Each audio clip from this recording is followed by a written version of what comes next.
ఉండాలంటే ఏం చేయాలి? హృదయంలో దేవుని వాక్యం ఉండాలి. వాళ్ళు పాపం చెయ్యరు. హృదయంలో దేవుని వాక్యం అంటే హృదయం నిండి ఉండిన దానిని బట్టి నోరు మాట్లాడుతుంది. హృదయం నిండి ఉండిన దానిని బట్టి కళ్ళు ప్రవర్తిస్తాయి. హృదయం నిండి ఉండిన దానిని బట్టి మనస్సు హాహాభావాలు ఉంటాయి. మనసు యొక్క హాహాభావాలు దేన్ని బట్టి ఉంటాయి అంటే హృదయము నిండిన దాన్ని బట్టి.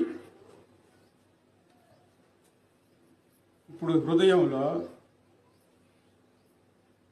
డ్యాన్స్ నిండి ఉందనుకోండి,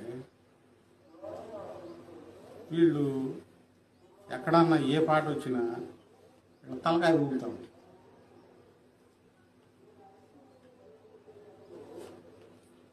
ఒళ్ళు ఊగుతా ఉంది. హృదయంలో ఏమి నిండింది?